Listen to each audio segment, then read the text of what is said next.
bawat isa. Tayo po tayong lahat. Thank you, Jesus. Sige po, bago tayo magsimula, gusto ko lang pong kunin yung opportunity na to. Pwede po ba, no, kapag may nakita ka pong nanay, mommy, pwede po bang pakibati siya ng Happy Mother's Day? Happy Mother's Day po. Sige po, handa na po ba tayo magpuri sa ating Panginoon? Ayan, hindi ko po kayo naririnig. Agad po, handa na po ba tayo magpuri sa ating Panginoon? Hallelujah, hallelujah, Jesus. Thank you, Lord. Hallelujah. Come on, let's clap our hands. Let's worship our God. Hallelujah. Come on, let's clap our hands.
to give praise our God. Hallelujah. Come on, let's go for her. Hey!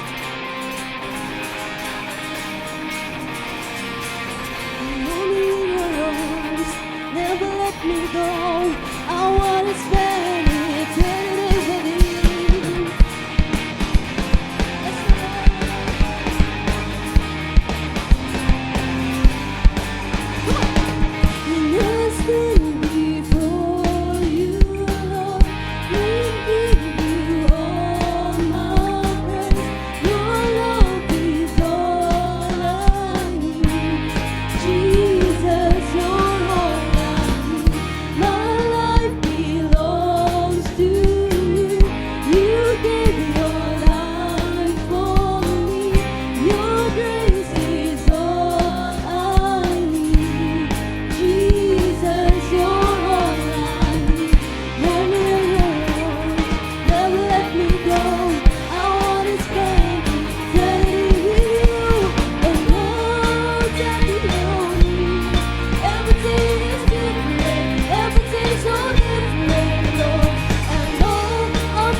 Kristyanong nagpupuri sa ating Panginoon. Come on, let's go for our hands like this. Hallelujah. Don't we sing? You hold me in your arms, never let me go. I want to spend eternity with you. Hold me in your arms, never let me go. I want to spend eternity with you. And now that you're near, everything is different. Everything's so different, Lord. I know I'm not the same. My love will change. I wanna be with you. I wanna be with you. That you're near. Everything is different. Everything's so different, Lord. I know I'm not the same. My love will change. I wanna be with you. I wanna be with you. That's love. We want to be with you, Lord. Hallelujah. Come on. Can we shout hallelujah? Come on, out of your bunch, you sing hallelujah. Hallelujah. Hallelujah, Jesus. Come on, let's clap our hands, Lord God. Come on, yung the best na palakpak para sa ating Panginoon. Thank you, Lord. Hallelujah. Thank you, Jesus. Yes, Lord. Sino po dito ang prayer mo? You want to be in God's presence right now. Yes, Lord. This is our prayer, Panginoon. This is our desire, Panginoon. Lord, we want to be in your presence, oh God. Hallelujah. Lord, we want to experience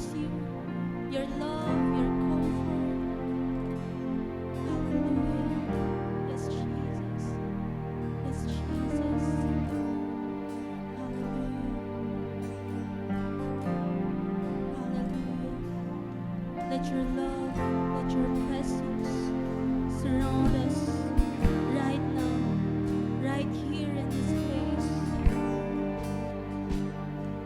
We only want one. We want you, Jesus. We want your presence, oh God.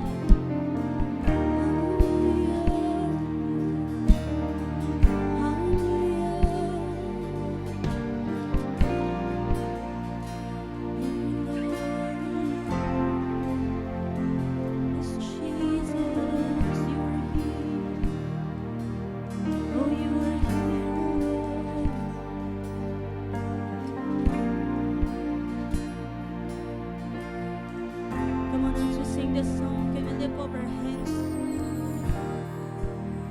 Come on, taas po natin ang ating mga kamay para sa ating Panginoon. Thank you, Lord. Thank you, Jesus.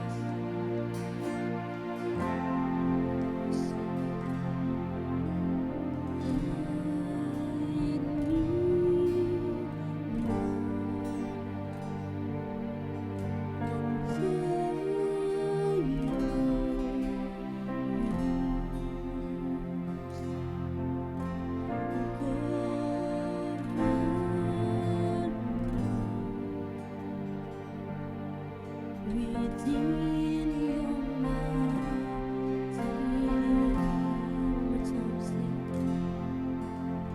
hide me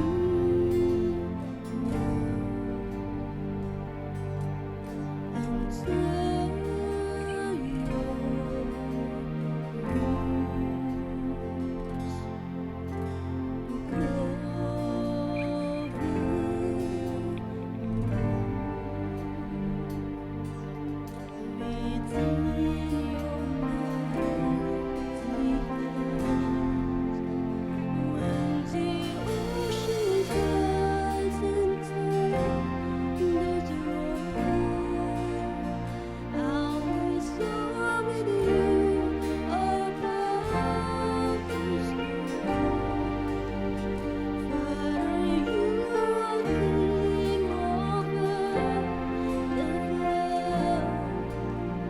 I will be still.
po, palapakan natin ang Panginoon. Hallelujah.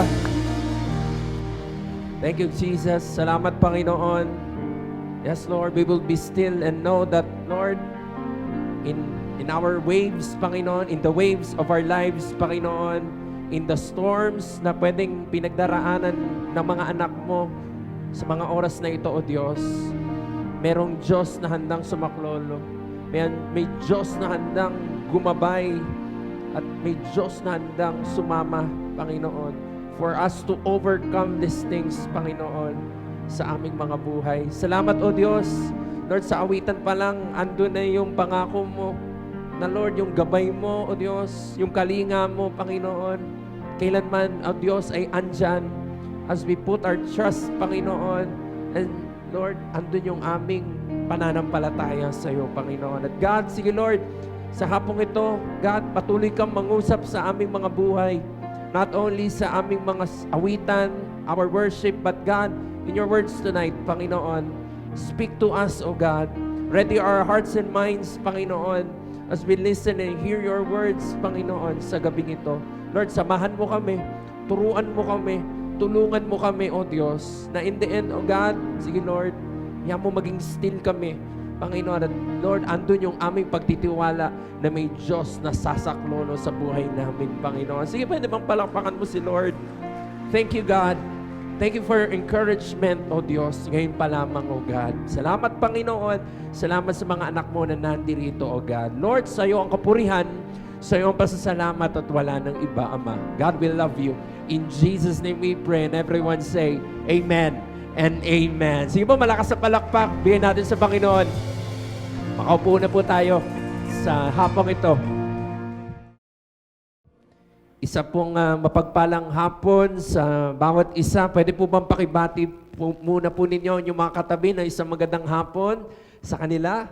Welcome po sa ating Sunday service. Mga nanonood po sa kanilang tahanan, welcome po sa ating church, no, sa ICEC. And sige po, nandito man kayo, online man kayo, sige po, tanggapin natin at namnamin natin ang salita ng Diyos sa hapong ito. And speaking of today, this is a special day. Sinabi na kanina ni John, but sige po, araw naman nila ngayon, ibigay na natin to sa kanila. Pwede po ba makita yung mga nanay po na nandito sa lugarang ito? Taas mo ng kamay, mga nanay. Ayan. So kung meron kang katabi na nanay, o nandyan yung nanay mo, kasama mo, isa pong pagbati, pakibati natin sila ng Happy Mother's Day. Ayan. So from our church po, from the bottom of our hearts, binabati po namin kayo, mga kananayan po, ng isang happy Mother's Day. We appreciate you and we honor you sa mga bagay na, yun na nga, from when you conceive us, sa inyong mga sinupupunan until this day, talagang andun yung kalingan nyo, andun yung pagmamahal nyo, lalo na sa akin bilang anak, sa aking nanay, Happy Mother's Day, Pastora, at sa mga nanay po, na ganun din ang kanilang naging kalagayan. Sige, palakpakan nyo si Lord sa buhay ng ating mga nanay.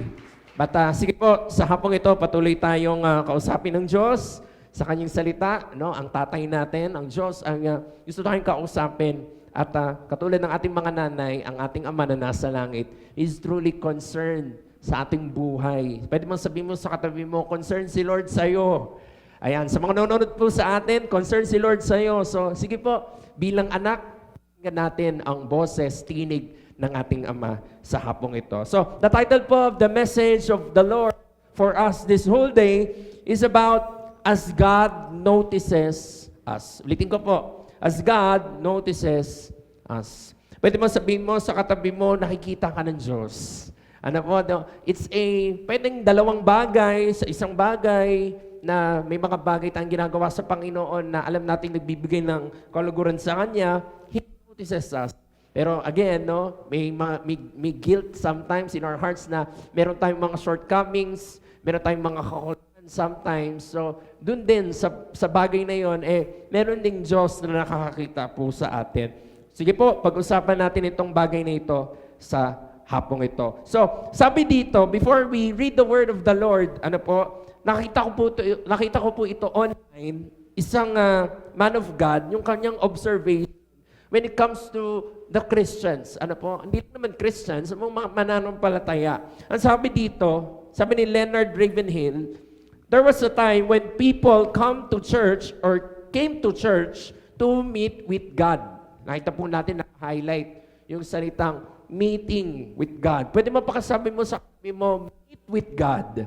Meet with God. Ano po, sometimes baka ito yun yung nakakalimutan natin. Again, ito yung kanyang observation. There was a time when people came to church to meet with God. Now, they come to church to sing songs and to hear stories about Him. No, merong pinagkaiba yung kanyang sinabi. Sabi niya, there was a time before where people come to church to worship the Lord or to meet with God. Ano po? But sabi niya, now, some people come to church just to sing songs and to hear stories about Him.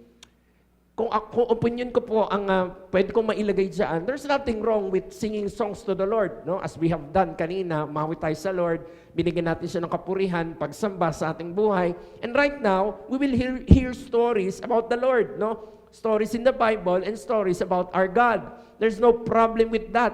But dito sa sinasabi ni kapatid, neto ni Leonard, that there's this difference where people before come to church to meet with God, to commune with God, and to fellowship with Him. So nandun yung dalawang bagay that right now baka minsan casual na lang yung pagpunta natin sa church, pag upo natin, gusto natin makarinig ng magagandang storya, wala namang problema doon, pero dapat nandun tayo sa kalagayan na, Lord, I am here, I want to listen to you, and I want to meet you.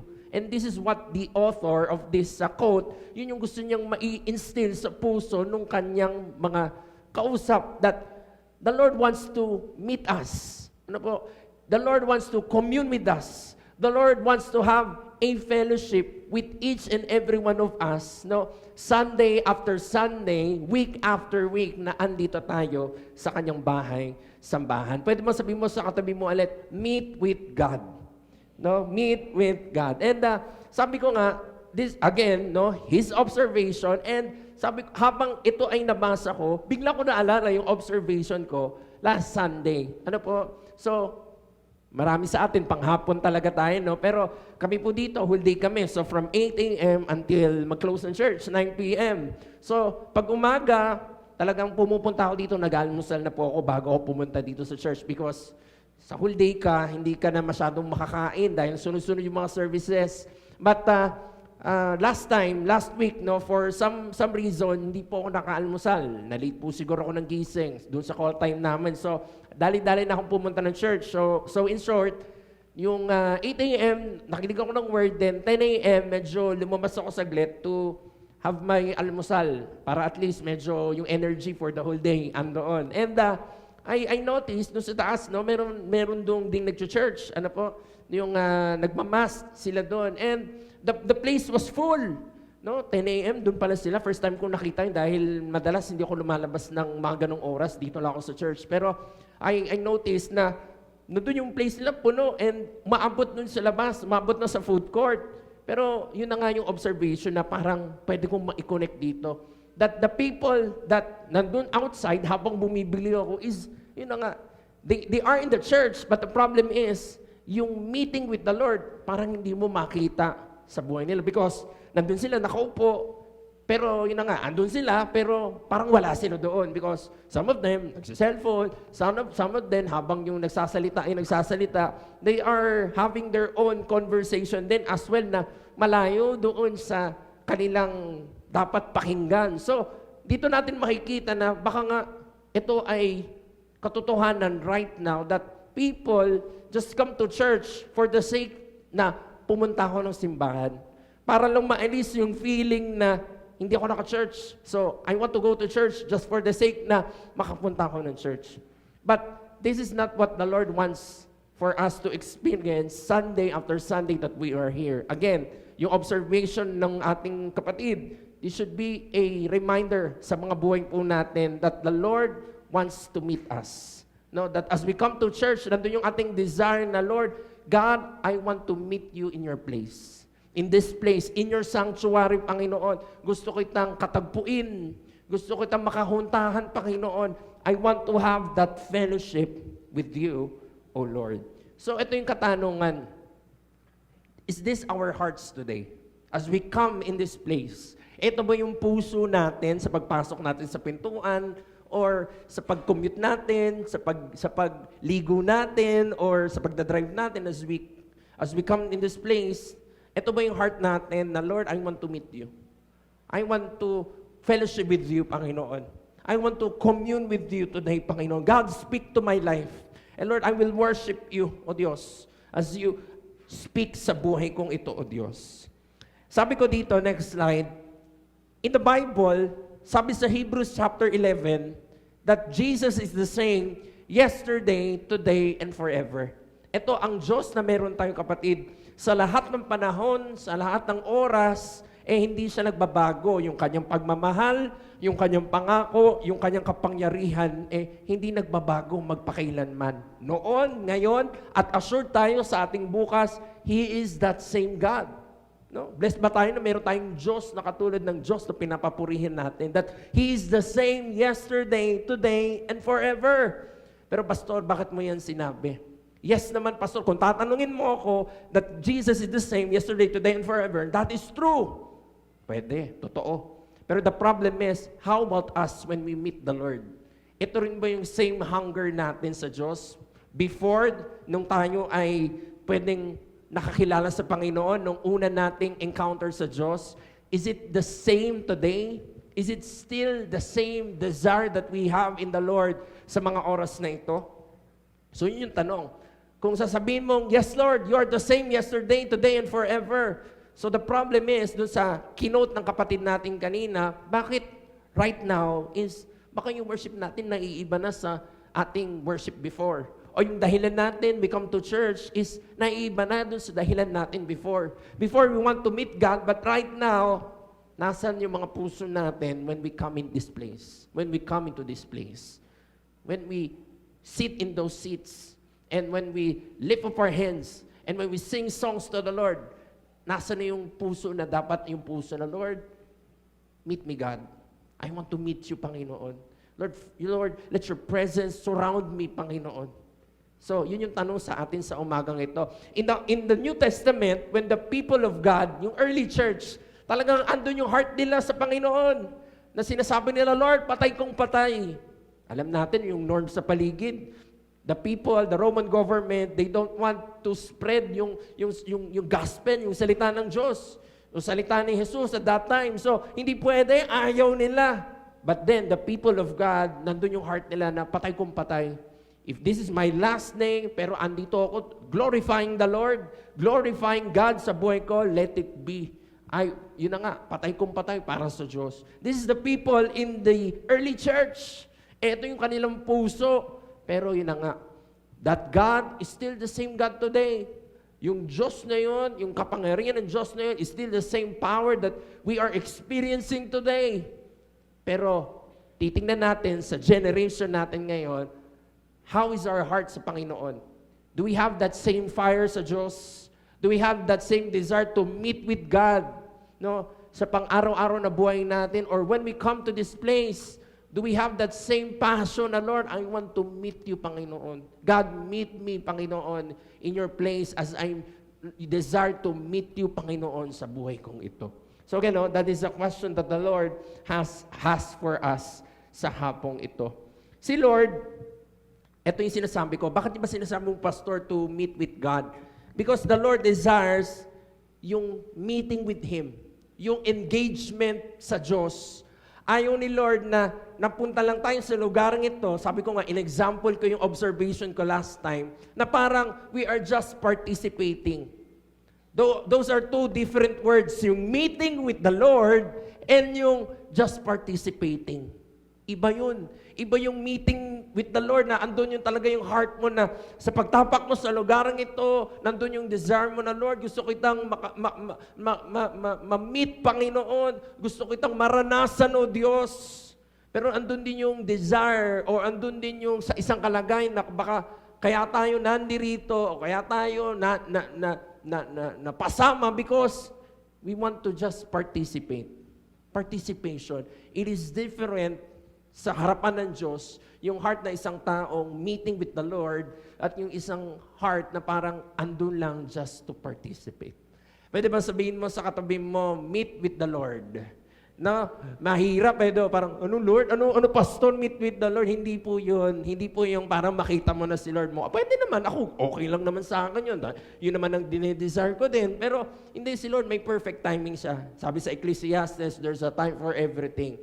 If this is my last day, then let it be. Bigay ko ang kapurihan sa Panginoon. But if it's not, di pa naman. Tingnan mo yung katabi mo, humihinga pa naman. Humihinga pa naman. Hindi naman yan kulay violet. Yung katabi mo, medyo may dugo-dugo pa naman. So, hindi, may purpose pa si Lord. Ang sinasabi ko dito, meet with God, His presence. No, nasa buhay natin na andun tayo, meeting with the Lord in His presence. So, sabi ko dito, let's continue. Psalms chapter 63, verses 1 to 5. Tingnan natin yung pwede nating maging model when it comes to yung heart of meeting with the Lord. Ano ba yung ibig sabihin, pastor, ng meeting with the Lord? Ano ba? Paano ko ba makikita kung ang puso ko is, yung heart ko is, you want to meet the Lord? So, tingnan natin itong pattern sa buhay ni King David. Ano po? So, let us read Psalm chapter 63, verses 1 to 5. Pero basahin ko yung title. Sa title pa lang, pwede na natin tignan Sabi dito, A Psalm of David when he was in the wilderness. Ulitin ko, yung awit na ito ay ginawa ni David, hindi nung time na inislay niya si Goliath, hindi niya ginawa itong awit na to nung time na andun siya, ini-install as King of Israel.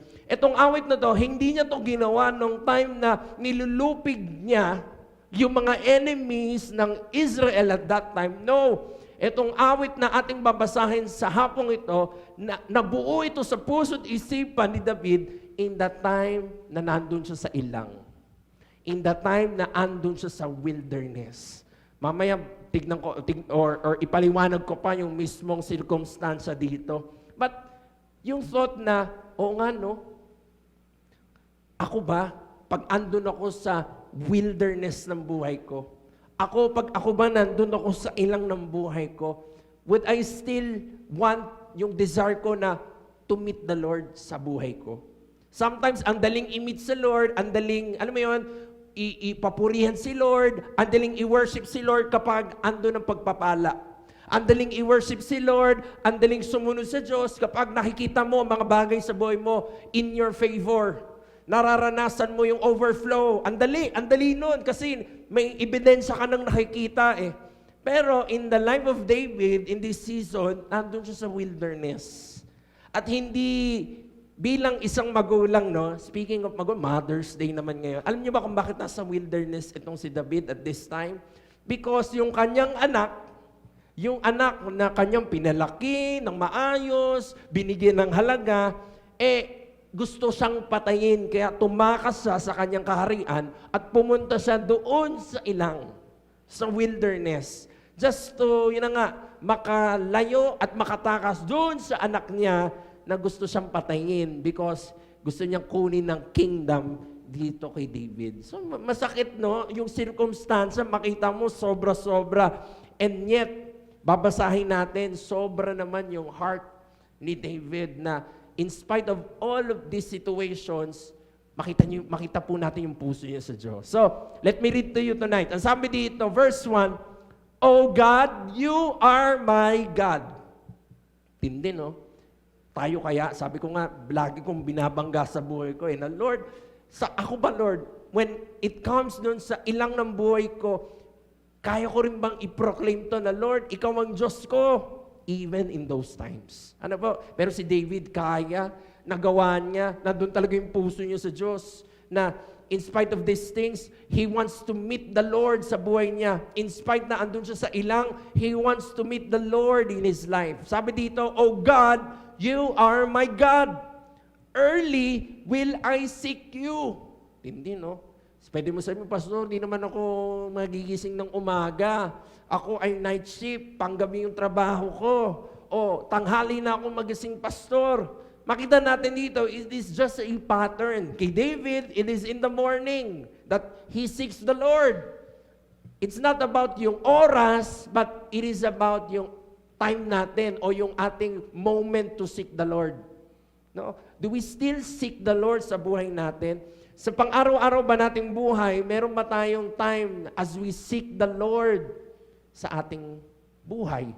Pwede nagkakape ka, pero you are seeking the Lord. Pwede nagtututbrush ka, you are seeking the Lord. Or pwedeng nagko-commute ka, nagda-drive ka, hindi ko alam, nandun ka sa opisina mo, nandun ka sa paaralan mo, but your heart and your mind, you are seeking the Lord. So yun. It's not a matter of yung kung ano yung oras, but it's a matter kung nagagawa ba natin that in the days of our lives, we are seeking the Lord. Nasisik ba natin si Lord? So, sabi dito, pagpatuloy ko, my soul thirsts for you. Tindi, no? Dito ko pwedeng sabihin na si David, he wants to meet the Lord sa buhay niya. Ang isang tao that just participating, sabi ko kanina, no, may kaibahan yung meeting with the Lord, iba yun, may bigat sa Diyos yun. Kaysa yung you are here but you are just participating, may kaibahan ng dalawang bagay. At dito pwede kong sabihin na ang isang tao that is not hungry sa Panginoon o yung isang tao that is just participating, hindi ito mailalabas sa kanyang bibig. Hindi niya ito maibibigay sa Diyos. Etong sabi na ito na, my soul thirsts for you. And David, as we read, dito natin makikita yung kanyang hunger sa Diyos. Yung kanyang desire to meet the Lord. Doon sa kanyang pangangailangan to meet the Lord. Doon sa kanyang sitwasyon in his life at that time. Pagpatuloy ko, sabi dito, my soul thirsts for you. My flesh longs for you in a dry and thirsty land where there is no water. Antindi, no? Ito yung sinasabi ko kanina, na si David, yung hugot niya, nakuhugot niya pa mga bagay na ito, hindi dahil pinagpala siya at this moment, hindi niya inuhugot yung mga nahuhugot niya sa Diyos dahil hindi siya parang may pabor siya at that moment. Makita natin yung kanyang, yung dinidescribe niya yung kanyang surrounding. Sabi doon, dry and thirsty land. Walang tubig.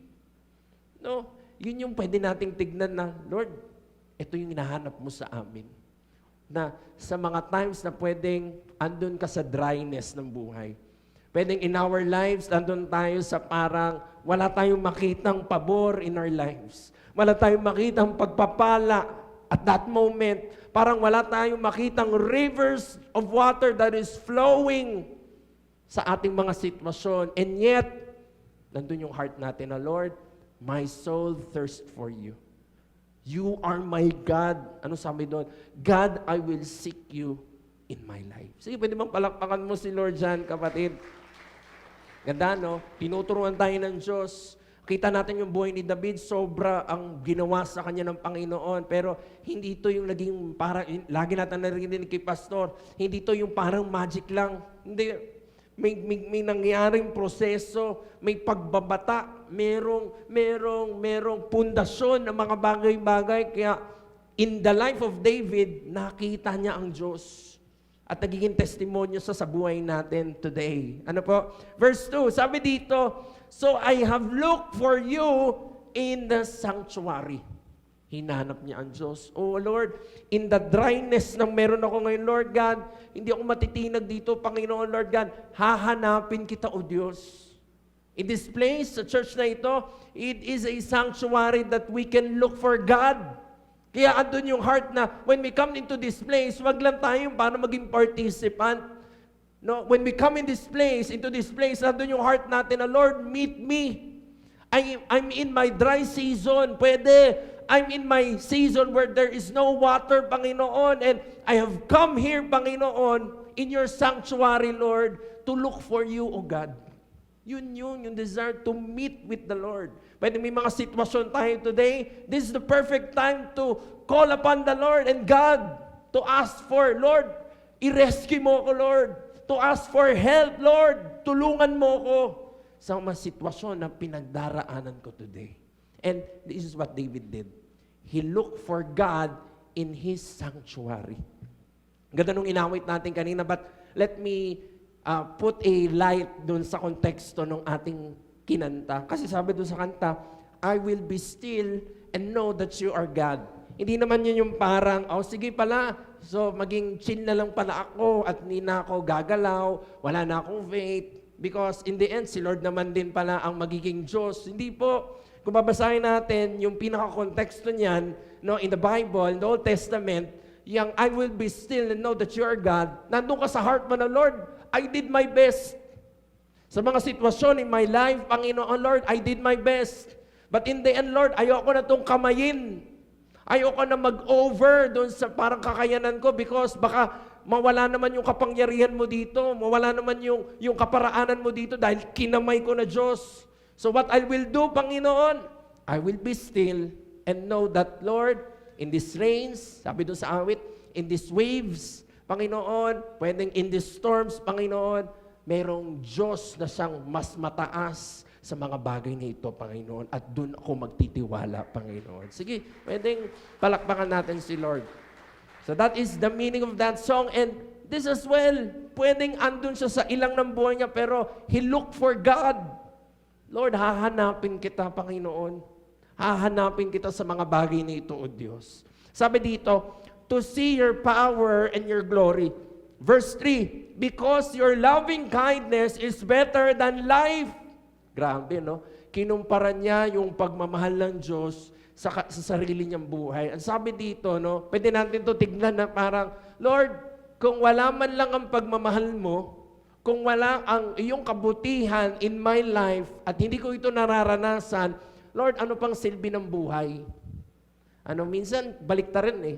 Minsan, masyado nating mas binibigyan pa natin ng halaga yung buhay natin kaysa sa Diyos. Pero kay David, baliktad. Sabi niya, kung ang buhay ko na ito ay wala man lang pagmamahal o yung hindi ko man lang wala man si Lord sa buhay ko, o wala si Lord sa buhay ko, ano pang silbi ng buhay kong ito? So, dito pinakita ni David that, Lord, your loving kindness, yung pagmamahal, yung kabutihan mo, O Diyos, pinahahalagahan ko ito in my life, O God. Sabi dito, my lips shall praise you. Hindi, no? Sa ilang dryness, pero nandun pa rin, flowing in his lips, yung kanyang pagpupuri sa Panginoon. Verse 4, let's continue to read. Next slide. Sabi doon, thus I will bless you while I live. Hindi, no? Sa ilang, in the wilderness. Pero anong lumalabas sa bibig ni David? Curse ba sa Diyos? Sinusumbatan ba ni David si Lord na sinasabi niya, Lord, sinunod kita sa maraming mga bagay, and yet dito mo lang ako dadalhin, Lord. Narinig ba natin yung kay David? Hindi. In this context, in this chapter, pwedeng nandun siya sa ilang ng buhay niya, pero andun yung heart niya na, Lord, still I will bless you as long as I live. Tindi, no? Tindi ng heart ni David. I will lift up my hands in your name. My soul shall be satisfied as with marrow and fatness, and my mouth shall praise you with joyful lips. Pwede bang sabihin mo sa katabi mo, joy? Parang walang joy. Pwede ulit pa kasabi sa katabi, joy. No? Kasiyahan, joy na galing sa Panginoon. Mamaya, bupuno or huhugutin ko yan, yung joy na yan in this verse. Okay? Next slide. Sabi dito, whenever God meets someone, their lives were transformed. That's the way to do it. You want to be transformed, you need to meet God in your life. That is why yung intro na yon, very, very powerful observation yon. Because walang tao in the New Testament, or no. In Genesis until Revelation, these people of God na ginamit ng Diyos bilang testimonya niya, hindi nagbago ang buhay ng mga taong ito nang hindi nila na-meet si Lord. So, the secret for a transformed life, mga kapatid, is not to, hindi ko alam kung ano yung parang mga sikreto na yan. But in the end, as we live for God, as we have the heart to worship and trust the Lord, sabi dito, for our lives to be transformed, we need to meet God. These people that we will talk about sa gabing ito, sa hapong ito, David, mamaya, yung mga character in the Bible, lahat sila, meron silang lumang buhay. Meron silang flesh nila or meron silang old life. But when God encountered them, when God met them, in their hearts, nandun yung desire nila to meet the Lord. Sa kanilang mga sitwasyon, their lives were transformed. So sa buhay natin, pwede rin natin tutignan na, Lord, ano ba ito? Parang, bakit ba hindi ako nagbabago? O bakit ba parang ganito pa rin ako, Lord? O bakit, Lord, ang tagal-tagal ko na, pero parang hindi ko tumalakaran, o Diyos. Baka this is the problem, na kulang tayo dun sa heart natin to meet the Lord sa mga bagay sa buhay natin. Sige, palakpakan natin si Lord dyan, kapatid. Pwede mo sabihin, Pastor, ang laki kasi ng kalokohan ko eh. O Pastor, kasi parang hindi naman ako ideal. Mamaya makita natin na karamihan ng tao in the Bible, they are not ideal people. Alam mo, may mga magnanakaw, may mga murderer, no, na may mga, basta may mga drunkards, ang daming mga tao in the Bible that we know as great men of God, pero when we look at their background, hindi rin naman din ideal katulad ko at katulad natin. Ano po, but then again, yung ba ang naging kadahilanan para hindi sila baguhin ng Diyos? Yung laki ba ng naging pwedeng mga kahinaan nila ang naging hindrance para hindi sila baguhin ng Diyos? No. Kaya ito yung katotohanan that whenever God meets someone, their lives, no, andun yung certainty na merong magiging pagbabago. Sige, palakpakan mo si Lord dyan, kapatid. Sabi ko dito, we need to overcome what obstacles in our lives that might hinder us from seeking or seeing God. Ayan. We need to overcome. Sabi mo sa katabi mo, overcome. Ay, parang pagod. Sabi mo sa katabi mo, overcome. Ano mo, minsan parang, Pastor, overcome na naman. Pwede bang chill-chill lang? Alam mo, church na ito, it's a blessing for all of us. Bakit?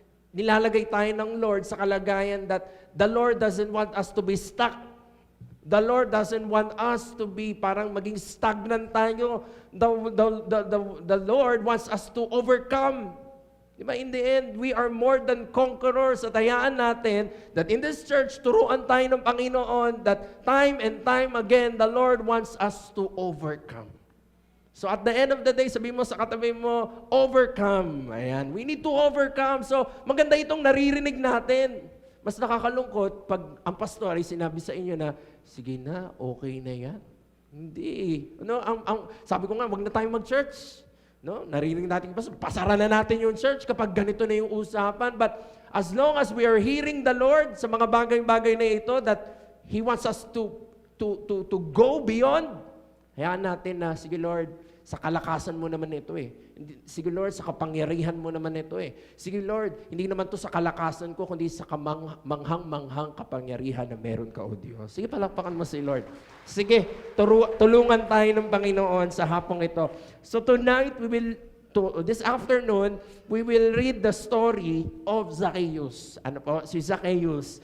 I have preached this, matagal naman, pero ibang context yon. So, si Zacchaeus yung gagamitin ko, but in a different perspective, no, sa atin bilang Kristiyano. At sige po, tingnan lang natin yung pwede nating makuha at magamit sa buhay natin, no, using the life of this chief tax collector na si Zacchaeus. And as we see in the projector, yan si Zacchaeus. He is a chief tax collector. So, that time, ang mga tax collector, hindi maganda ang kanilang impression sa mga tao. The people, lalo na mga Israelites, they hated the tax collectors. Because, konting history, at the time of Jesus, ang Israel is conquered by the Roman government. And the Roman government wants to tax the people dahil gusto nilang pagkakitaan ng mga Israelita. So, they tax the people. So, they hired itong mga tax collectors, makalahi ito ng mga Israelites o mga taga-Israel. So, mga mga kapwa nilang kalahi ito na sumisigil sa kanila ng tax for the Roman government.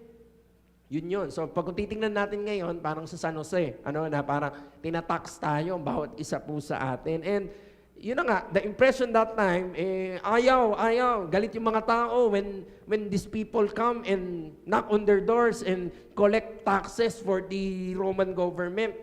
No, minsan tayo nga din, no, pagkatingin natin ng payslip natin, naiinis na tayo, ba't ganito ang laki ng tax ko? Di ba? Parang ano ba to? Saan ba to napupunta tong tax ko? Di ba? Mga ganon. So, yung ating sahod, tinitingnan natin kung ano yung nababahos na tax. And these people as well. Pero mas malala sa kanila, bakit kamo? Because may usapan ang Roman government, no? Roman government and the tax collectors na, sige, mga tax collector. Sa Roman government, for example lang to mga taga San Jose, piso ang tax per household or per tao, piso ang tax nila. And yung usapan nila, sige, mga tax collector, basta masingil nyo yung mga tao sa kanilang mga tax, okay na kami sa piso, basta piso sa amin. So, kung gusto nyo yung tubuan, gawin yung 150, gawin yung 2 pesos o 3 piso, wala na kami doon. Basta sa amin, ibalik ninyo yung piso.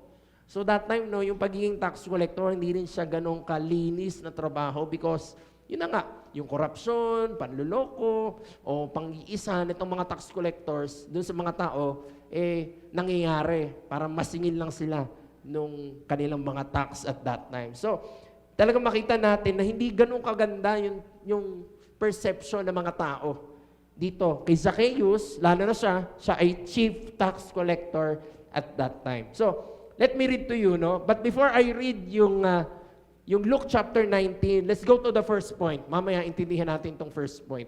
Na sa buhay ni Zacchaeus, nakita natin yung background niya, hindi masyadong maganda, hindi mo masyadong ipagmamalaki, parang hindi naman maganda yung testimony ni Zacchaeus. But here's the first point. Sabi dito, Zacchaeus seek to see Jesus.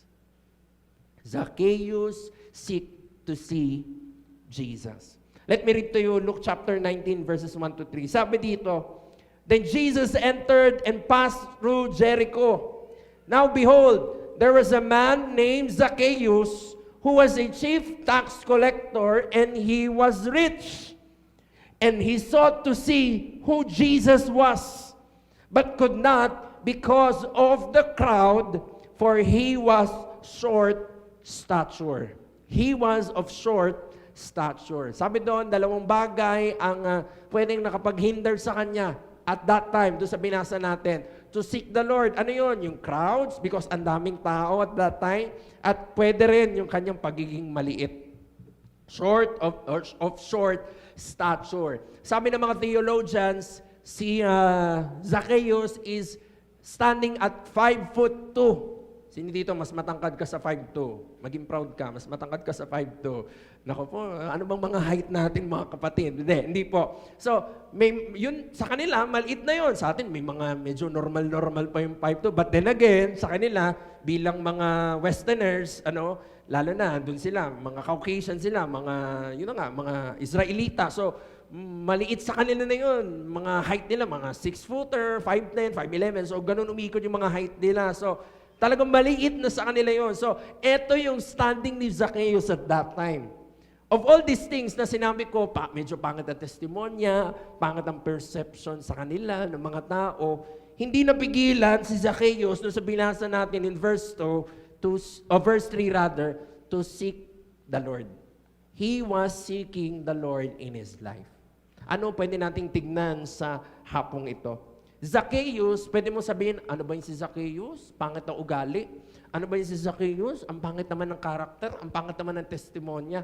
But the truth is, Zacchaeus is a mirror of us. Tingnan mo yung katabi mo. Tingnan mo lang. Okay, wag mo siyang i-judge. Wala, hindi tayo nag-judge. Okay, tingnan mo lang. Pero again, pwede mo sabihin, pangit na ugali ni Zacchaeus. But pwede mo rin tingnan ng sarili mo na parang di rin naman ako iba kay Zacchaeus. Zacchaeus is a picture of us today. Na meron din tayong kahinaan, meron din tayong mga kalokohan, meron din tayong mga kakulangan, at meron din tayong mga kasalanan na dinidil sa atin ng Diyos at this moment. And yet, sabi sa verse 3, he sought to see who Jesus was. He seek the Lord sa kanyang buhay. Hinanap niya ang Diyos. Makita mo doon sa picture, tumaas siya sa puno, hindi naging hadlang, pwede yung height niya o kanyang mga naging kakulangan to seek the Lord in his life. I just want to say something, mga kapatid. Sometimes sinisisi natin ng enemy yung dahilan for us not to seek the Lord. Pero ang katotohanan, sometimes sa buhay natin, the reason that we are not seeking and seeing the Lord is ourselves. Bakit, kapatid? Next slide. Anong sabi dyan? Next slide. We look at ourselves sometimes as a mean person. Ito yung gusto ko sabihin dyan. Yes, when we come to the Lord, andun dapat tayo sa puso natin, sa heart natin na, Lord, thank you, Lord, dahil alam ko, madumi ako, Lord.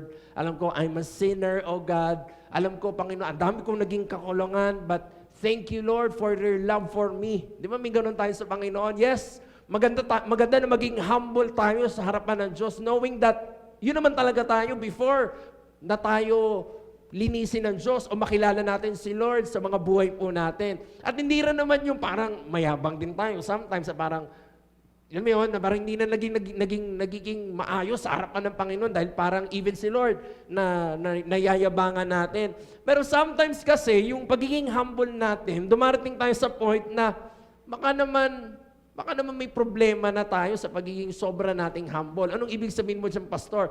But yun na nga, sometimes we look at ourselves as a mean person. Anong ibig sabihin ng mean person? Who doesn't deserve God and even His attention. Minsan, no, pag nandun tayo sa heart na, Lord, hindi na ako yun, Lord. Masyado na akong madumi, Diyos. Masyado na akong Panginoon na parang, kahit ikaw, Panginoon, di mo na ako patatawarin. O kahit ikaw, Lord, di mo na ako bibigyan ng halaga. Sa mga kalokohan ko, Panginoon, kahit sulyap siguro, hindi mo na maibigay sa akin. Minsan, ganun tayo, no? Nandun yung ating heart na, yun na nga hindi ko alam kung humble pa ba tawag doon o yung parang, wala na, Lord, wala na ako, Lord. Sila na lang.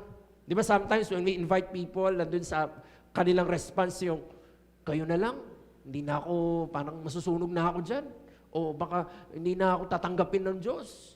Mga ganong response, ano po. Pero nakita natin kay Zacchaeus na yes, pwedeng nandun yung kanyang kakulangan, andun yung kanyang mga kahinaan, andun yung mga kasalanan na pwedeng andun pa right at that moment sa buhay niya, pero hindi yun yung naging hindrance para lumapit siya sa Diyos. Hindi yun yung naging hindrance para isik niya si Lord sa kanyang buhay. Last Sunday, ang ganda ng pinag-usapan natin, no? Hindi lang naman yung kasalanan, no? Last Sunday, ganda ng pinag-usapan natin, yung pangako ng Diyos sa'yo. Pwedeng, sabi doon sa preaching ni Pastor, pwedeng yung facts sa paligid ay parang not in your favor, pero pinanghahawakan mo yung salita ng Diyos, kaya mahalaga talaga yung salita ng Diyos eh. Kasi pag pinanghawakan mo yung salita ng Diyos, anuman ang nandun sa paligid mo, hindi yan ang magiging batayan dahil alam mong may Diyos na totoo sa kanyang pangako sa buhay natin.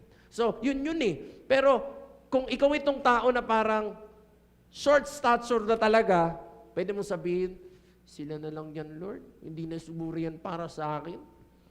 Kasi ganito ko, Lord. Ganito ko, Lord. Wala na ako, Lord. Wala na akong pag-asa.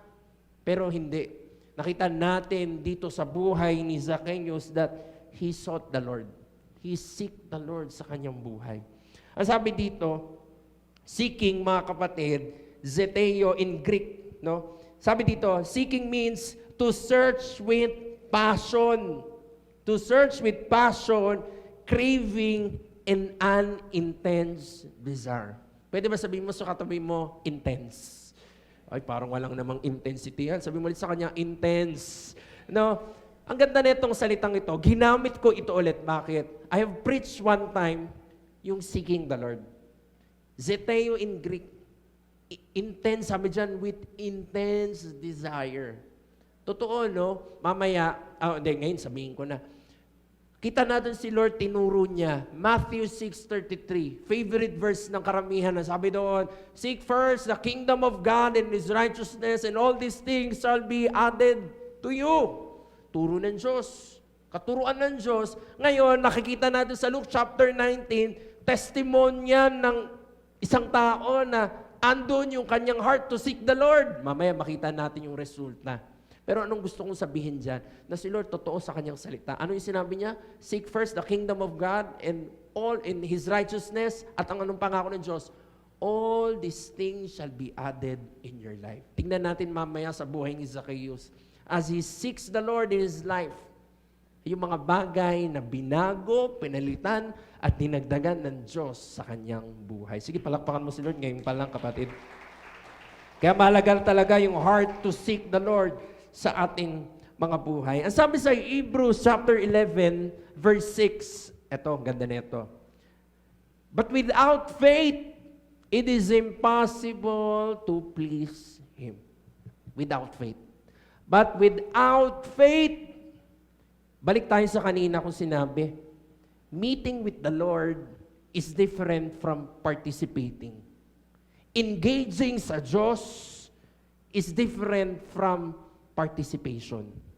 Iba yung dalawang bagay na yon. At pwede ko sabihin that you cannot say you have faith kung andun ka lang andun ka lang sa kalagayan that you are just participating. Walang pananampalataya doon, kapatid. At ang sabi dito, without faith, it is impossible to please Him. For you to have faith sa buhay mo, you need to meet the Lord. You need to meet God. For us to have faith, masabi natin meron talaga tayong pananampalataya, you need to engage with the Lord as He meets with us. Ito si Lord handa na tayong yakapin, handa niya tayong i-welcome. But the problem is, do we have that same desire to meet the Lord? Yun verse na ito. Ang hirap pang hawakan ng verse na ito if you're just participating. Hindi talaga pwede, kapatid. Kaya doon tayo, babalik doon sa una nating sinabi kanina, that when we come to church, when we come to the Lord, andun tayo na, my desire, Panginoon, is to meet with you and nothing else. To meet you, Panginoon, in my life. Ma-meet kita, Panginoon, Lord, maranasan kita, Lord, ma-experience kita, O Diyos, in my life. Faith, what is faith? Believing even if we do not see it at that moment. That is faith. Kita natin kanina sa buhay ni David. Faith is what? Trusting in the Lord, praising the Lord even if you are in your wilderness. Sa buhay ni David, nandun siya sa wilderness, wala siyang makitang pabor, wala siyang makitang pagpapala, wala siyang makitang bunga, wala siyang makitang tubig man lang, doon sa binasa natin. And yet, andun yung faith niya, Lord, I will seek you. I will trust in you, Panginoon. You are still my God. Hebrews, you are the same God yesterday, today, and forever, Panginoon. And that is faith. Sabi dito, without faith, it is impossible to please Him. You want to please the Lord sa buhay mo? Have faith. And when we have faith, ito yung basta-bastang participation. The Lord wants to meet you. And our hearts, na dun sa hearts natin, we should desire the Lord, I want to meet you, Panginoon. In your church, di lang naman sa church. Nandun ka sa tahanan mo, nandun ka sa eskwelahan mo, nandun ka sa trabaho mo, dun yung desire mo na, Lord, meet me, Panginoon, because my desire is to meet you in my life, oh God. Sige, palakpakan mo si Lord, kapatid. It is impossible to please Him without faith. Sabi dito, for he who comes to God must believe that He is. We must believe that He is. He is our God. He is our Savior. He is our protector. He is our Redeemer. He is our healer. He is our provider. He is. We must believe. We must believe. Pastor, narinig ko na yan There's no other way. Hindi kita mabibigyan ng ibang reseta for you to meet the Lord, for you to experience transformation sa buhay mo. Sabi dito, it is impossible to please Him without faith. You need to have faith. And for you to have faith, sabi dito, you must believe who He is. Who He is sa buhay mo. Sabi dito, and that He is a rewarder of those who diligently seek Him. Diligently. A person or ang tao na nagpa-participate will not say these words. Hindi niya isisik si Lord diligently if he or she is just participating. Again, ano ang hinahanap sa atin ng Diyos sa hapong ito? Yung bang participation? No. Pwede nung una, yes, pero there should come a time, mga kapatid, na sa buhay pananampalataya natin, from being a participant, na pupunta tayo doon sa kalagayan that, Lord,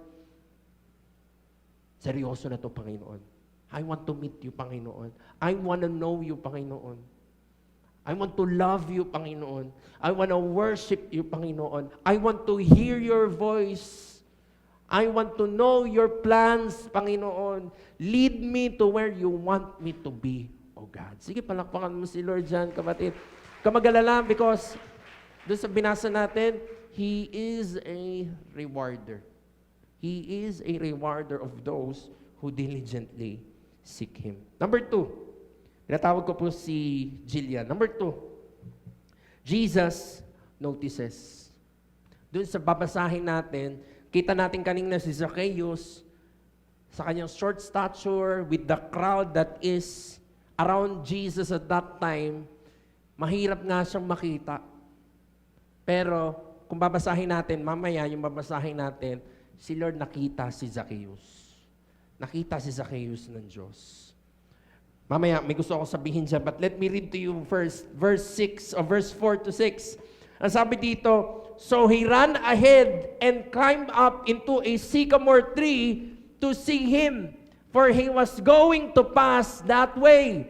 And when Jesus came to the place, he looked up and saw him and said to him, Zacchaeus, make haste and come down, for today I must stay at your house. So he made haste and come down and receive him joyfully.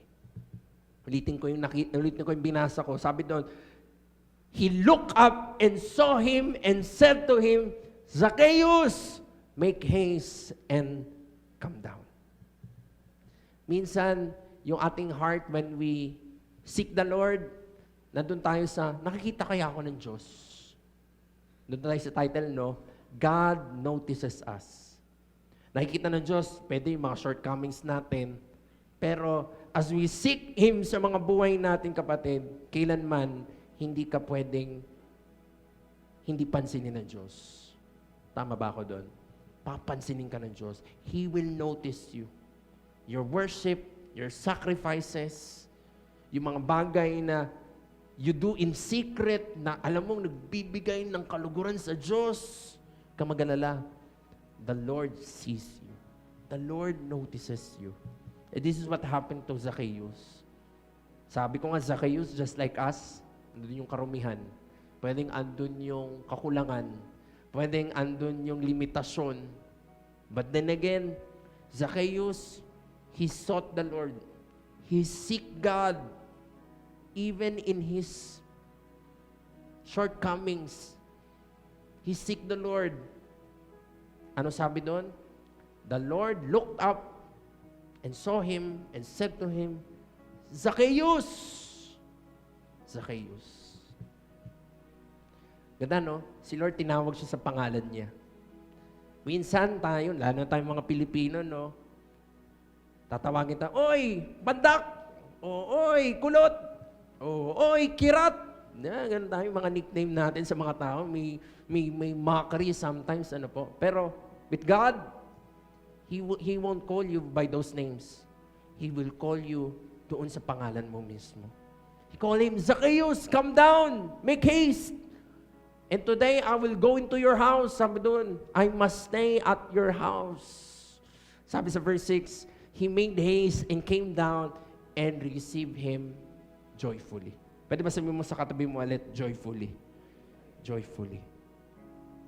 Next slide. God knows what you are going through. Just like how Jesus knows the name of Zacchaeus. God knows what you are going through. Pero here's the catch. Most importantly, He knows the answer. Pwedeng ang nanay mo, Mother's Day ngayon, alam ang mga sitwasyon. Pwede, kaibigan mo, best friend mo, hindi ko alam, asawa mo, alam mo ang sitwasyon mo right now. But the difference is, with God, He does not only know what you are going through, but He knows the answer. Alam ng Diyos ang kasagutan. Hindi ko naman minamaliit yung mga tao sa paligid natin, but when people help you, meron lang yan limitasyon. Meron lang yung hangganan kung saan yung magiging tulong nila sa'yo. But with God, alam ng Diyos ang pinakakabuuan ng bagay sa buhay natin. Alam ng Diyos ang kasagutan sa mga bagay in our lives.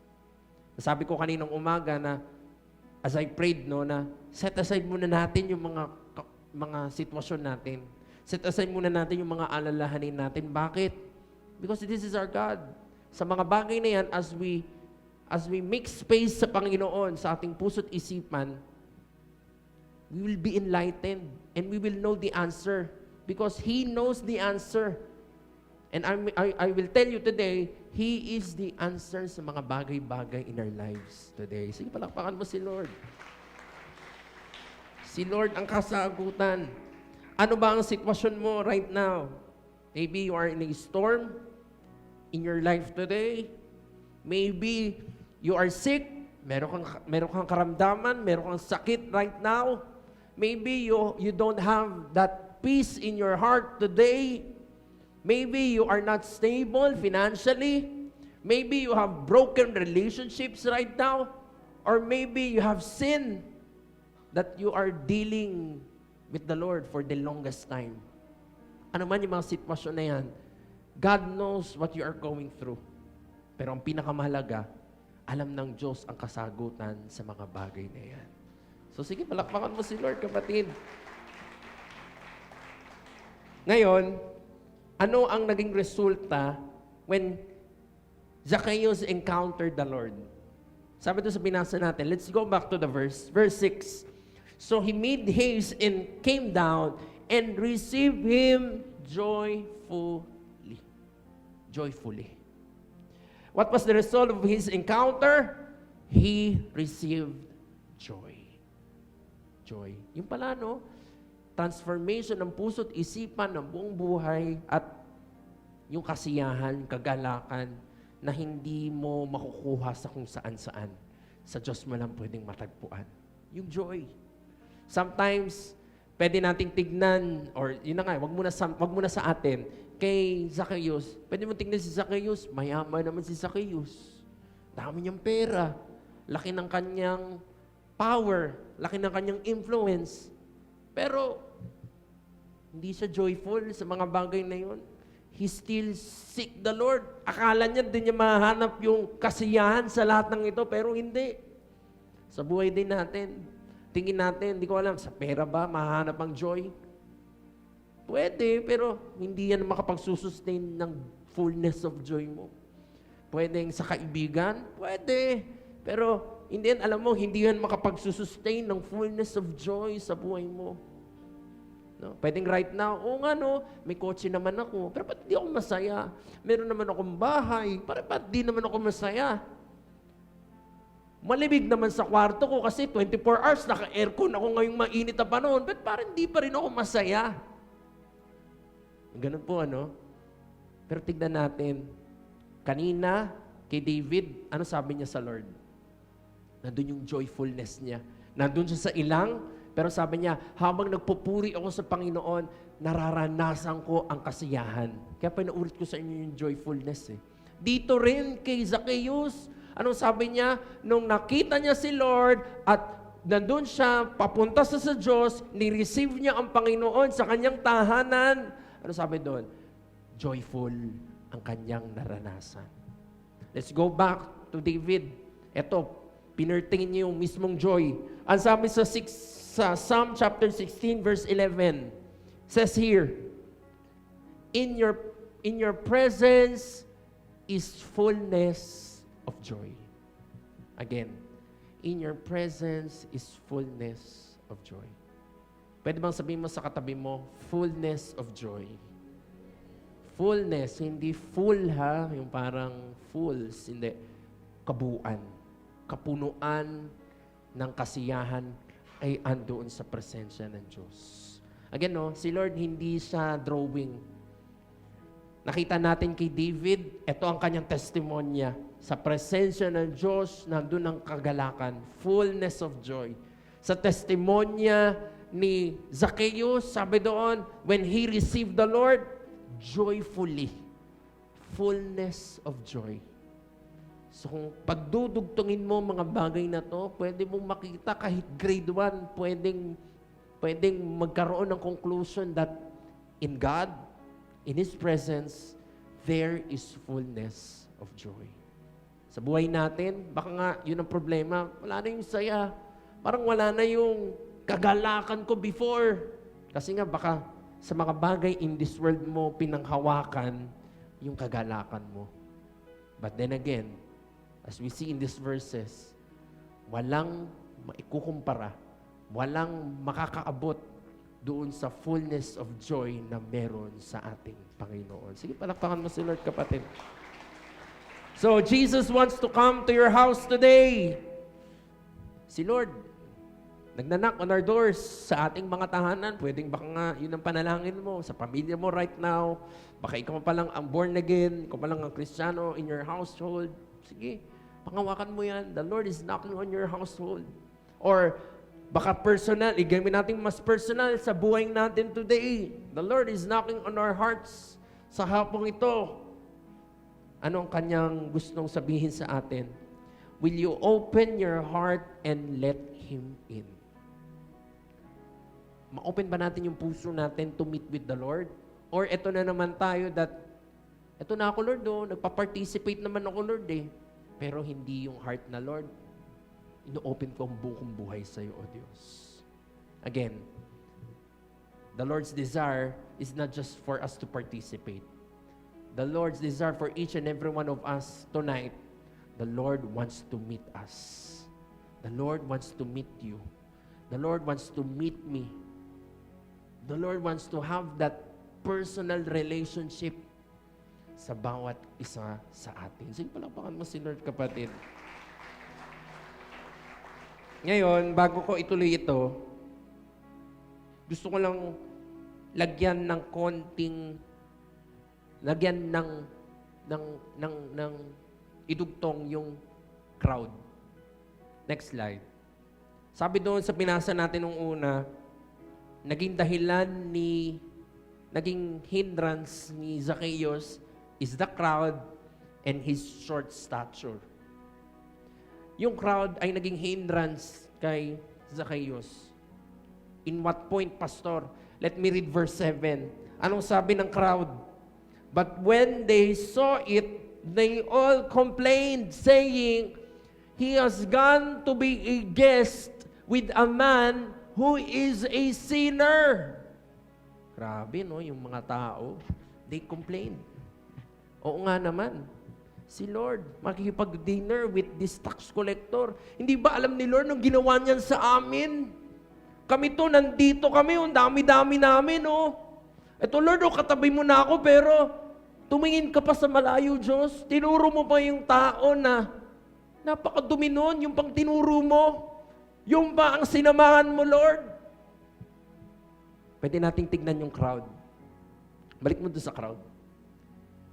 There's this difference. Meeting God, and participating. Pwede, yung mga crowd na andoon sila. Hundreds, thousands, andun sila. But, again, nakita ng Diyos, hindi yung lapit ng mga tao. Naramdaman ng Diyos yung puso ng taong andoon sa taas ng puno ng sycamore. That this person, he really wants to meet me. That this person really wants to fellowship with me. That pwede, alam ng Diyos, ang kalagayan ni tax collector, alam niya yun. Pero in the end, ang sabi niya, ito yung pusong hinahanap ko. Nasa times na andun ang pwede, karamihan, kakulangan and all, seeking my name. And asking, nandun sa heart ng taong ito na hanapin ako in his life. Mga tao, that time andun sila, ang dami nila, pero baka nga, reminder for us, they are there, pero they don't want to meet God. They are just participating. Meron, gusto lang nila tignan, sino ba itong Jesus na ito? Di naman sinabi sa Bible yung desire talaga ni Zacchaeus. Pero anong nakita natin? Tinuro siya ng Diyos. Ang daming tao at that time, pero tinuro siya ng Diyos. Ikaw, Zacchaeus, come down. I will go to your house and stay at your house. Nakita ng Diyos, na-notice ng Diyos yung desire ni Zacchaeus at that time. Again, for us, ano ang aral nun sa atin? Hinahanap ng Diyos yung desire niya, desire natin sa Kanya in this place. Nasaan yung desire natin sa Panginoon? Pwedeng libo tayo sa lugarang ito, pwedeng umabot tayo ng tens of thousands na magsasama-sama sa lugarang ito, pero si Lord, hindi sa number titingin si Lord eh. Titingin si Lord, ito bang mga taong ito, do they want to meet me? Do they want to fellowship with me? Do they really want me sa mga buhay nila as they came or as they come here in this place? Yun ang hinahanap sa atin ng Diyos, mga kapatid, sa hapong ito. At ang panalangin ko sa bawat isa sa atin, makita tayo ng Diyos tonight, andun yung heart natin sa Lord. That, Lord, I want to meet you. I want to know you. I want to fellowship with you, Panginoon, in my life. Sige, palakpakan mo si Lord, kapatid. Again, no, the crowd, they mock. Itong si Zacchaeus. Pero alam mo, napansin ko sa verse na ito, even Jesus, na-mock ng mga taong ito. Bakit? Ano sinabi sa verse? Akala ko ba ito yung Diyos na kabanal-banalan? Akala ko ba ito yung Diyos na talagang highly? Pero bakit ito ang kanyang inimbitahan, isang makasalanan? Sabi doon sa binasa natin. Ito si Lord. Dito ko nakita si Lord na sobra yung pagmamahal talaga ng Lord sa atin. Na si Lord all out. Andun ka, sabihin mo sa Diyos na, Lord, ako'y para sa'yo. Si Lord, ipaglalaban ka ng Diyos. Pwede naman siyang isantabi ng Lord. Doon ka nga muna sa Zacchaeus, ang dumi mo. Pumunta ka nga muna sa templo, magpalinis ka muna bago mo ko tawag-tawagin. Hindi eh. Andun siya sa karumihan ng buhay niya and yet, inimbitahan siya ng Diyos. Nakita ng Diyos yung puso niya na, Lord, eto ako, Lord, lumalapit ako sa iyo. And si Lord, hindi siya tinaboy. Bagkus niyakap siya ng Diyos. Tinanggap siya ng Panginoon. Si Lord all out sa atin, kapatid. Again, our lives is just like yung buhay ni Zacchaeus. Doon tayo sa karumihan, andun tayong may mga kakulangan, pwedeng may mga kasalanan pa tayo na talagang si Lord ay nangungusap sa atin, na baguhin natin. Pero just like Zacchaeus, makita natin ang Diyos na all out sa atin. As we put our hearts and minds na, Lord, I want to seek you. I want to know you. Lord, change me. Lord, transform my heart. Transform my life, Panginoon. Hindi ka ikakaya ng Diyos. Ipaglalaban ka ng Panginoon. Even to the crowd. Sabihin man ng crowd, anong ginagawa ni Jesus? Anong ginagawa ni Lord? Bakit yan ang kanyang ginagamit? Bakit yan ang kanyang pinupuntahan? Dito ko naintindihan na, Lord, sobra pala yung pagmamahal mo sa amin. Hindi mo kami ikinahiya. Hindi mo kami itinaboy. Bagkus, Panginoon, Lord, in-invite mo pa kami. At Lord, hinagkan mo kami at niyakap mo kami ng buong buo, O Diyos. Sige, pwede mong palakpakan mo si Lord dyan, kapatid. Hindi ni Lord, no? Pero ito yung katanungan. As the Lord did that sa buhay natin, how about us? How about us? How about us sa Kanya? Do we still in the life na andun tayo na just participating? O naintindihan natin na sobra pala si Lord? Sobra si Lord? Dito sa context na ito, yung pangalan niya, itinaya niya to be with this sinner. Sabi ng Luke 19, o sabi ng Luke chapter 7, Jesus is a friend of sinners. Tinaya ng Diyos yung pangalan niya just to be with this sinner. Because He sees the desire of this sinner na gusto niyang isik si Lord. At ito rin tayo. All out si Lord sa atin. Time after time, Sunday after Sunday. Ito si Lord, ini-invite tayo kahit tayo itong mga makasalanan sa kanyang harapan. But then again, ano yung response natin dito? Do we still, doon tayo sa buhay na participating pa rin tayo? Or andun na tayo sa heart na, Lord, sobra ka, Lord. In the end, karapat-dapat ka lang papurihan. Karapat-dapat kang sambahin. Karapat-dapat kang pagtiwalaanan. Karapat-dapat ka pananampalatayaan, O Diyos. Speaking of the crowd, sabi ko dito, next slide, do not let the crowd continue. Ano yung crowd? Voices. Mga tao sa paligid pwede. Mga sitwasyon na parang, bakit yan? Bakit yan? Di ba? Minsan, no? Church ka, nag-church ka, ganito ka naman, bakit naman ugali mo? So serve ka sa Panginoon, ang dumi-dumi mo. O, pa-Lord ka pa dyan, yeah, may mga ganun sometimes. The crowd. But then again, kung si Zacchaeus, nagpagapi siya doon sa iyak ng crowd o doon sa sinasabi ng crowd, hindi niya mararanasan si Jesus. Hindi niya mararanasan ang pagbabago na meron sa Diyos. Kaya for us today, this is a reminder for all of us. Maybe the crowd is saying na hindi mo deserve yan. Maybe the crowd is saying na hindi ka para dyan. But then again, do not let the crowd contain you. Do not let the crowd contain you. Seek the Lord.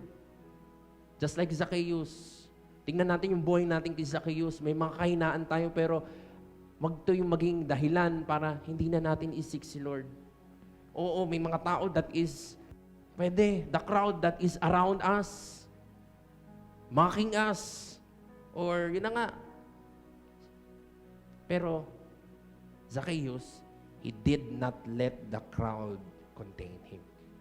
He did not let the crowd contain him. Andun siya sa kanyang heart to be with the Lord. Andun siya sa heart niya to seek this God sa kanyang buhay. At mamaya makikita natin that it is worth it dahil as he sought the Lord truly transformed his life. Sige, palakpakan mo si Lord, kapatid. This church, nandun yung katotohanan. This church is not a museum for saints. Hindi naman tayo mga santo nandito. No. All of us, including myself, I'm a sinner. Meron akong mga kahinaan, meron pa akong mga kakulangan. Hanggang ngayon, si Lord, may mga dinidil pang bagay in my life. But this church, sabi dito, should be, naririnig na natin ito kay Pastor, hospital for sinners. Sinners like me and you. Na si Lord, nandito tayo upang magpabago sa Diyos. Nandito tayo upang palaguin ng Lord. Andito tayo upang ma-meet si Lord at makilala pa natin itong Diyos na nagmahal sa atin. So, doon tayo sa kalagayan na, Lord, hirap pala maging participant lang. Kasi walang magiging pagbabago kapag nag-stay ako doon.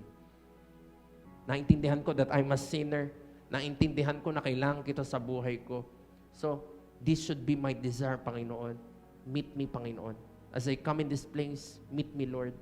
As I worship you, Panginoon, meet me, Lord. As I listen to your words, meet me, Lord. As I pray to you, Panginoon, meet me, God. As I call your name, Panginoon, meet me, O Lord. Sige, palakpakan mo si Lord, kapatid. 1 Timothy chapter 1, verse 15. Malapit na po ako magtapos. Si Paul, sabi niya kay Timothy, even Paul, si Paul, ang lala din ng past ni Paul. Pero by this time, ang laki na din na nagawa ni Paul for the ministry. No, si Paul ang nagpakalat ng Kristyanismo outside Jerusalem, outside Samaria, outside Judea. Si Paul, ang dami na na-establish na church, congregation, because of Paul. And even to us today, pasalamat tayo kay Paul dahil even the Philippines na-spread ang gospel because of what he did in the early church. Pero ito yung sinabi niya kay Timothy. Verse 15, this is a trustworthy saying, sabi niya kay Timothy, everyone should accept it. Christ Jesus came into the world to save sinners. Ulitin ko, Christ Jesus came into the world to save sinners, to meet you and me, to save us. Christ came into this world to save us. Pero hindi siya nagtapos doon. Hindi niya in-exclude yung sarili niya na ako ay bishop na o ako ay ang laki na ng nagawa ko sa ministeryo, hindi na ako included dyan. Ano sabi niya dito? And I am, sabi ni Paul, I am the worst of them all. Nandun pa rin siya sa kalagayan na, Lord, I'm a sinner. I'm a sinner. I truly need you sa buhay ko, Panginoon. Pero salamat, Lord, dahil ikaw ay bumaba, ginawa mo ang dapat mong ginawa sa krus ng Kalbaryo at ang dahilan nun ay para sa katulad ko. That is worst of them all. You have come to save my life, Panginoon. You have come to give me life, Panginoon. To give me hope. To give me a future na kasama ka, O Diyos. Ganda, no? Ito si Lord. At kung maintindihan natin to na, Lord, o nga, no, ako tong sinner. Mapupunta tayo ngayon sa kalagayan that we truly need the Lord. And when we truly need the Lord, andun yung desire na, Lord, meet me, God. Because without you, I am nothing, Panginoon. Without you, I am lost, Panginoon. Without you, Panginoon, I am broken, O God. Without you, Panginoon, I am done, Panginoon. Pwede bang sabihin mo sa katabi mo, meet God in your life. Ganda, no?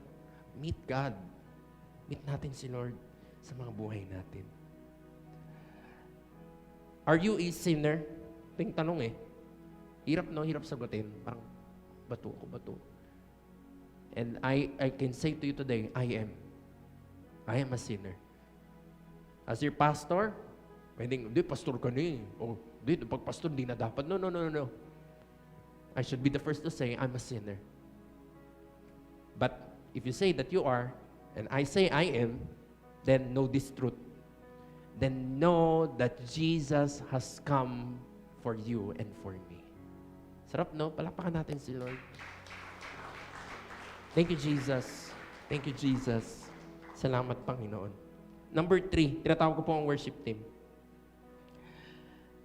After this, kita natin yung proseso, no? Si Zacchaeus, he sought the Lord, and Jesus, he noticed itong si Zacchaeus. Number 3, itong nangyari. Zacchaeus' life is transformed. Again, hindi lang to si Zacchaeus, buhay natin, life is transformed. Sabi sa verse 8, then Zacchaeus stood and said to the Lord, look, Lord, I give half of my goods to the poor.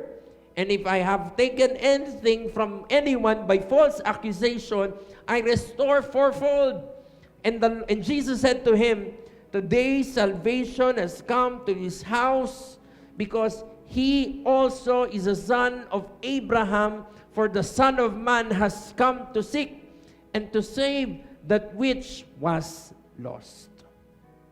Ganda ng verse na ito. But before I go to this verse, next slide. This is what happens, or ito ang nangyayari when God is around sa buhay natin.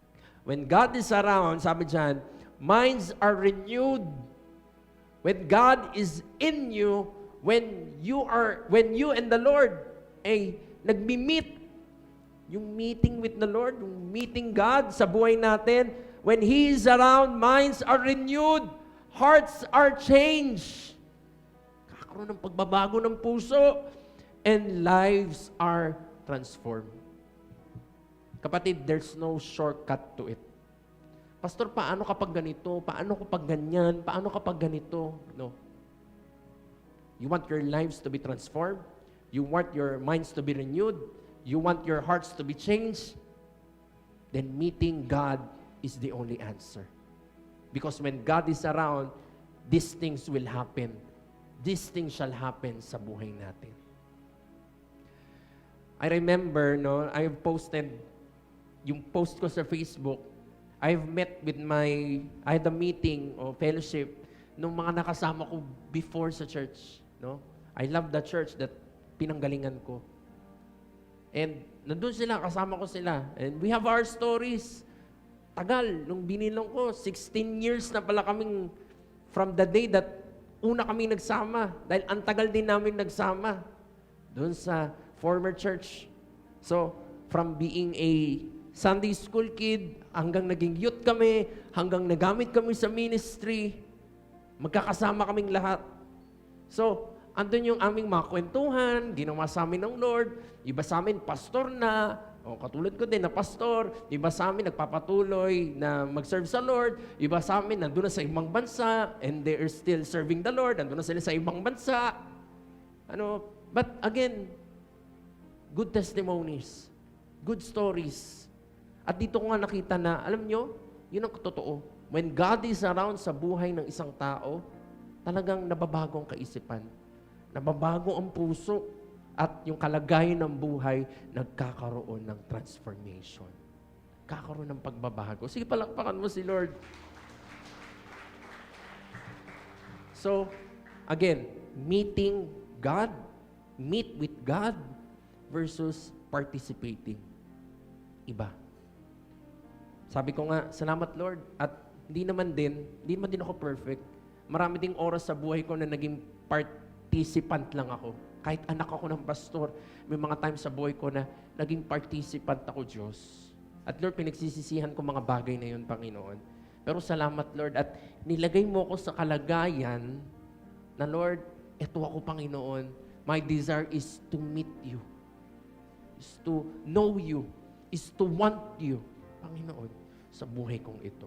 And truly, hindi to yung parang kwentong barbero na pwede mo talagang masabi sa puso mo, pwede nga, mangiyak-iyak pa nga ako na, Lord, ikaw talaga ang Diyos na totoo sa kanyang salita.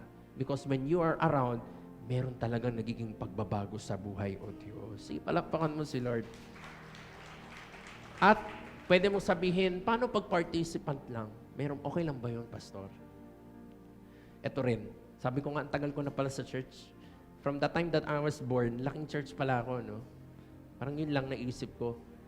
Dami ko na nakita ding mga tao, 40 years, 50 years na sa church, or even mga kasing idaran ko na ang tatagal na sa ministry, ang tatagal ng nasa loob ng simbahan.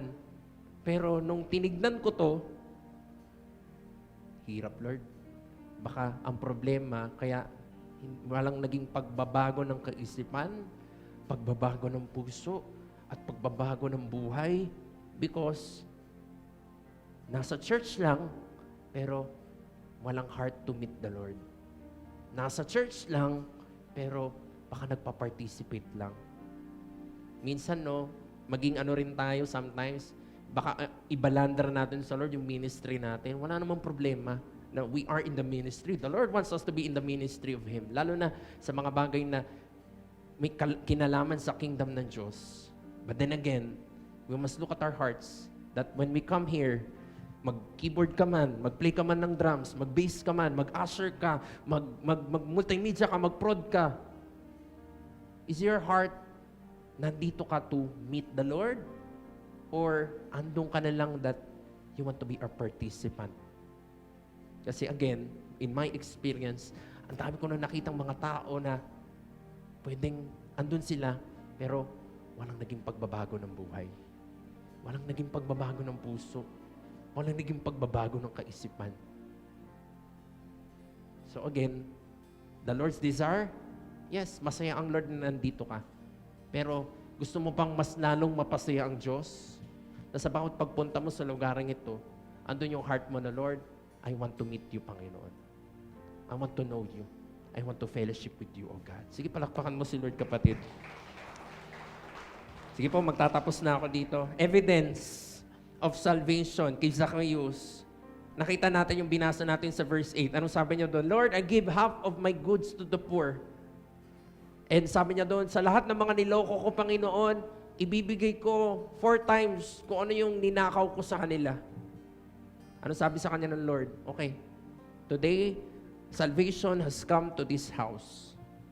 Anong naging ebidensya ng salvation sa buhay ni Zacchaeus? Yung kanyang naging transformation. Ano si Zacchaeus before? Ganid. Ano si Zacchaeus before? Gusto niya manlamang ng kapwa. Ano si Zacchaeus before? Mukhang pera. Na in the end, kalahi ko to, wala akong pakialam, basta gusto kong kumita sa'yo. Yun si Zacchaeus before. But as we read, itong verse 8, sabi niya, Lord, hindi na ngayon, Lord. Ito, Lord, yung kalahati ng kayamanan ko, ibinigay ko na sa mahirap. Di pa tapos, Lord. Sa mga taong niloko ko, O Diyos, hindi ko lang ibabalik yung ninako ko sa kanila, ibabalik ko pa ito ng maka-4 na beses. Again, when God is around, lives are transformed. Si Zacchaeus, from being ganid, kita mo, generosity sa kanya. From being a person na talagang matigas ang ulo, ano nangyari dito? He is willing to restore and to be restored. Yun yung kino, isa pa. Gusto ko tong i-emphasize ngayong hapong ito. Mother's Day naman eh. Willingness to restore and be restored. To restore. Your relationship. Mother's Day ngayon, nabati mo na ba yung nanay mo? Nag-greet mo na ba? Or ano ba yung desire mo na ilabas ko nga tong nanay ko na naging mabuti naman to sa buhay ko? Sometimes, parang ang heart natin, hindi naman siya naging mabuting nanay. Hindi naman siya naging mabuti sa akin. Lumaki ako nang wala siya sa buhay ko. Pero again, kita natin, when God is around, lives are transformed. Pwede mo namang sabihin na hindi siya naging mabuti. O totoo naman yun. Pero si Lord, nakita natin kanina sa ating karumihan, sa ating kakulangan, sa ating mga kahinaan, si Lord hindi tayo tinilikuran. As we call upon Him, as we surrender our lives to Him, si Lord tinanggap tayo ng buong buo. So at the end of the day, this day, dapat nandun yung heart natin to restore. Restore what? Pwedeng relationships. Pwedeng, hindi ko alam, buhay mo, yung mga bagay in your life today, you want to restore it because andun sa mind mo na, I want to meet with God at ang Diyos na ito nagtuturo sa akin na i-restore yung mga bagay-bagay sa buhay ko. Again, willingness to restore and be restored. Kapatid, sa gabing ito, we can be transformed. Next slide. Pwede sabihin mo, ang dumi-dumi ko na, ang dami-dami ko ng kalokohan, ang dami-dami ko ng mga bagay na hindi ko alam kung tatanggapin ba ako ng Diyos. Kapatid, huwag kang mag-alala. Gano'n man yung kalaki, gano'n man yung kalala, kaya kong baguhin ng Panginoon. Kayang baguhin ng Panginoon yan. There is nothing that God cannot restore in our lives. Walang anumang bagay sa buhay natin na hindi kayang i-restore ng Diyos. Sige, palakpakan mo si Lord. Relasyon, hindi ko alam. Yung bang ninako ng kaaway sa'yo, hindi ko alam. Yung oras mo, yung health mo, hindi ko alam. Yung wealth mo, kamagalala. As we meet with God, seryosohin natin yung relasyon natin sa Panginoon, we can be transformed. Sige, palakpakan mo si Lord, kapatid. Last na talaga. Naku po, overtime ako, sorry po. Psalm 103 verse 1 to 2. Praise the Lord, my soul, all my inmost being, praise His holy name. Praise the Lord, my soul, forget not all His benefits. Oh, yun. Makalimutan to. Di talo ang unahin sa Diyos. Ang daming benepisyo sa Diyos, kapatid. Ang daming pangako ng Lord, wag natin yung kalimutan. Ang daming nais ang Lord sa mga buhay natin, wag natin yung isang tabi. Wag natin yun itakwil. Wag natin yun kalimutan sa mga buhay natin. Praise the Lord, oh my soul. Lastly po, I want to end this. Sabi dito, are you like Zacchaeus? Tignan natin. Are we like him? Pwede. Are you overwhelmed by your sins, by our sins? Then the answer for today is to seek Jesus. Seek Jesus. Just like Zacchaeus, seek Jesus today. Are you like the crowd? Hindering others from finding Jesus? Ikaw ba tong crowd na ang lakas mo magturo? Yeah. Ba't siya, Lord? Ba't di na lang ako, Lord? Ba't siya? Yeah. Are we like the crowd? Sabi dyan, no? Repent. Lastly, have you been running from Jesus? Doon ka ba sa relasyon mo na tumatakbo ka sa Diyos? Gayahin natin si Zacchaeus. Sabi dito, make haste and run to Jesus today. Sige po, tayo sa gabing ito. Hallelujah. Sige, palakpakan mo po si Lord, mga kapatid. Okay. Hallelujah. Can we close our eyes sa hapong ito? And can we just lift our hands to the Lord? Hallelujah. Tinatawag ko po si Ezra. At sige, awit tayo sa Panginoon. Lay our hands or our hearts and our minds sa Panginoon. Bigyan natin sa Panginoon. Yes, God, patawarin mo kami. Kung many times of our lives, we're just participants, Panginoon. But Lord, starting tonight, Panginoon, sige Lord, dun yung aming panata to devote ourselves to you, Panginoon. To devote our hearts and minds to you, Panginoon. To meet you, Panginoon. Because this is your desire, Panginoon. You want to meet us, Panginoon. You want to work in our lives, Panginoon. You want to lead us, O Diyos. Yes, Lord, we will follow you. Yes, Lord, we will obey you, Panginoon. Yes, Lord, we will live for you, O God. Hallelujah. Thank you, Jesus. Sige po, let's worship the Lord. Hallelujah. Lift our hands to the Hallelujah. Hallelujah, Panginoon. Thank you, God.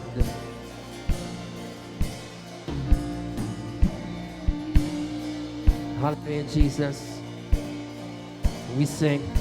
When the oceans rise and thunders roar, oh, I will soar with you.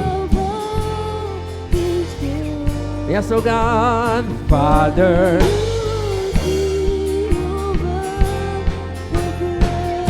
Come on, we sing, and I will be still, know you.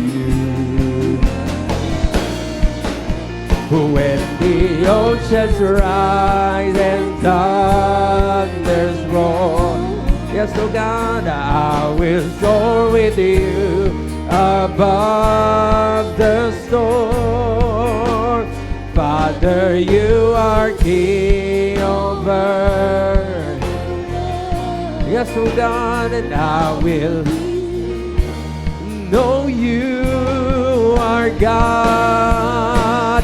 When the oceans rise and thunders roar, and I will soar with you.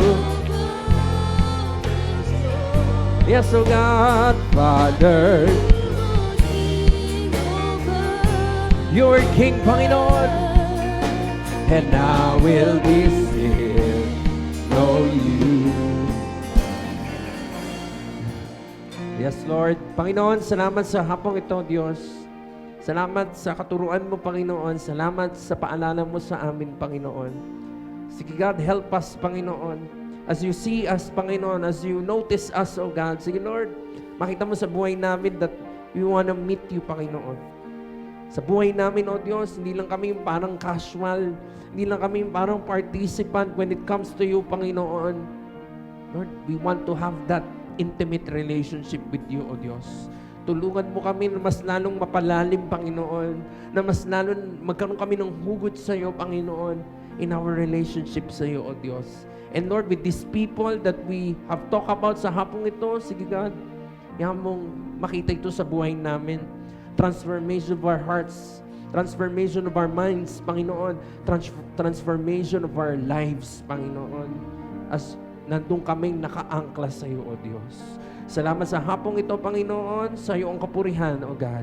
Sa iyo ang pasasalamat sa lahat ng ito. We love you.